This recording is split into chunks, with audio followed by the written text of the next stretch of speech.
Mesdames et messieurs, nous nous excusons pour ce désagrément. Bienvenue dans votre journal que nous commençons par les sommaires. Reprise du trafic sur la route nationale numéro 4 entre Beni Kasindi après plus de 2 semaines de coupure.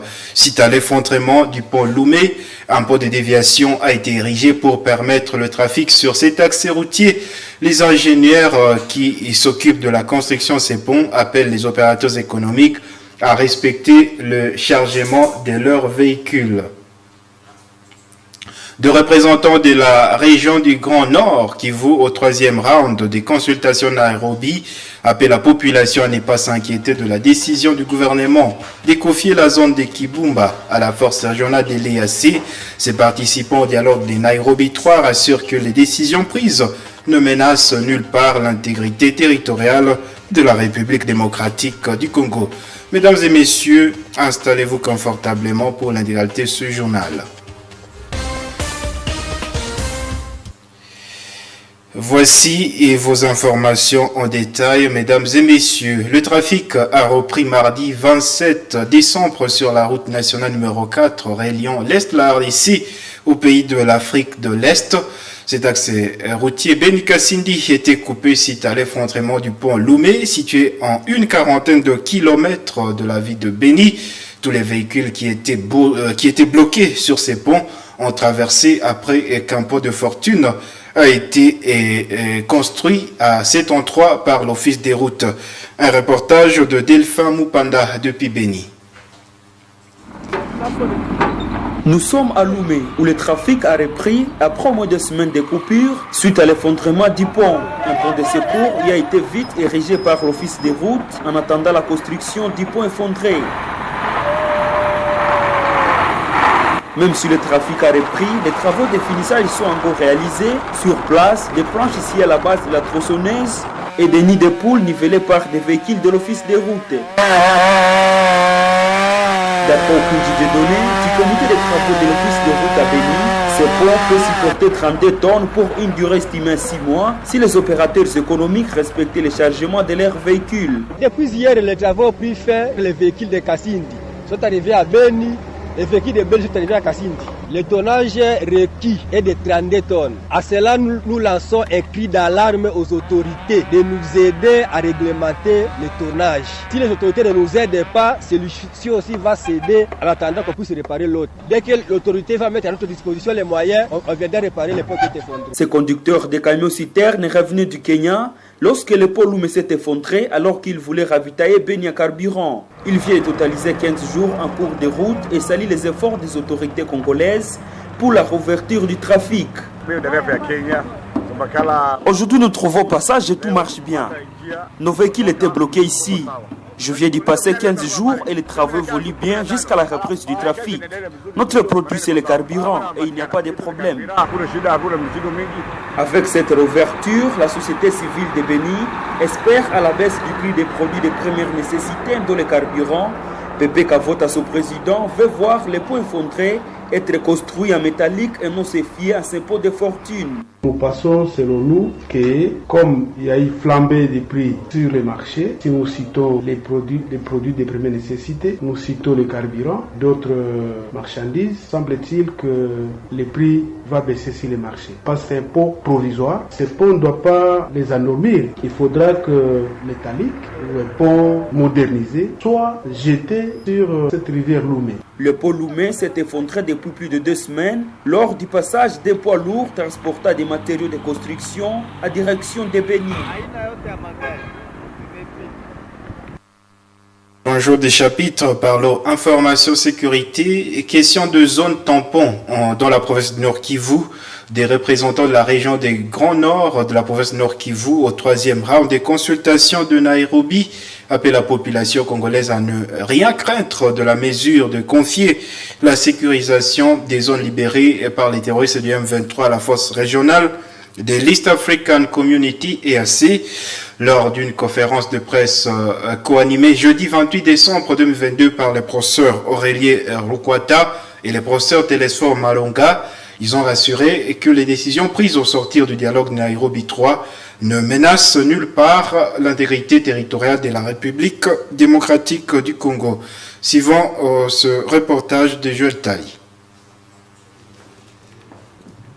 La population n'a pas à s'inquiéter de la décision du gouvernement de confier la zone de Kibumba à la force régionale de l'EAC.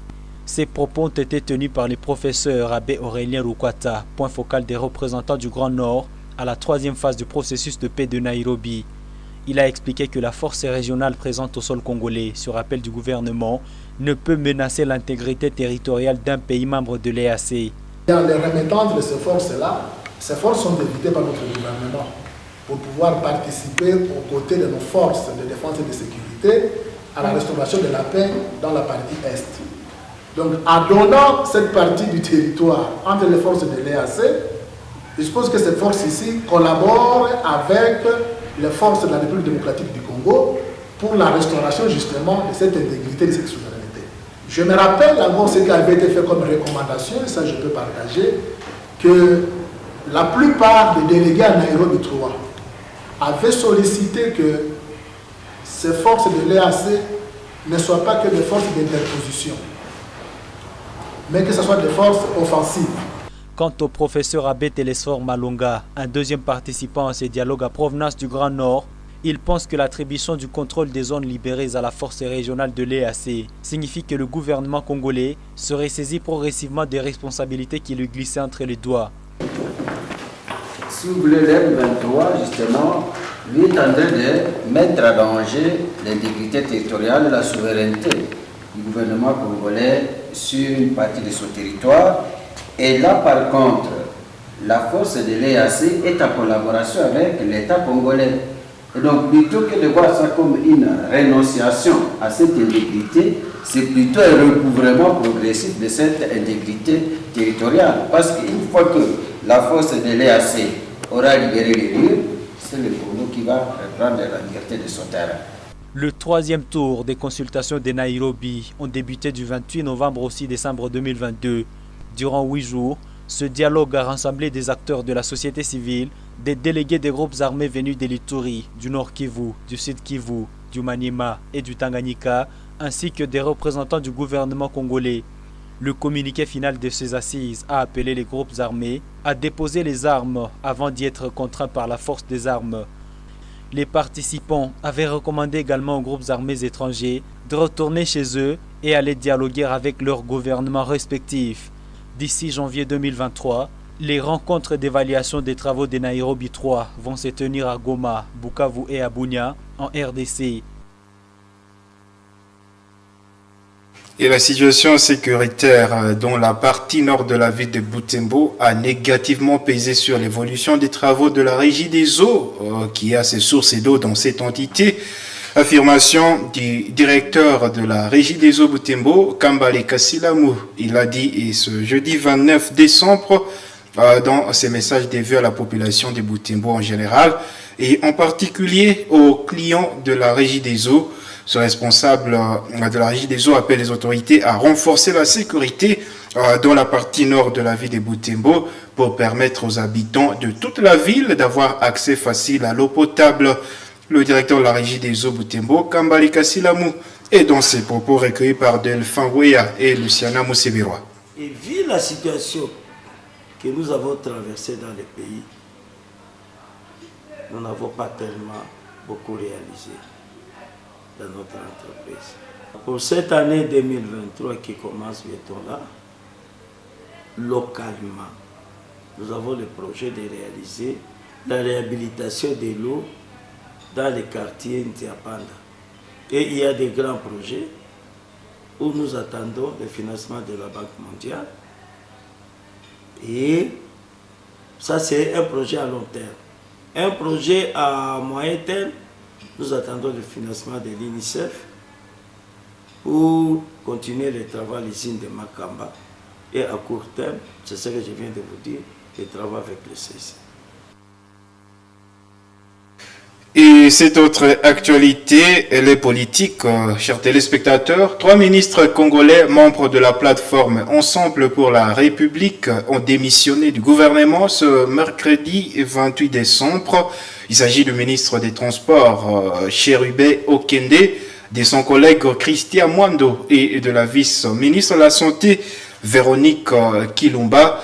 Ces décisions interviennent après le départ de Moïse Katumbi, président du parti Ensemble pour la République de l'Union sacrée du président Félix Tshisekedi.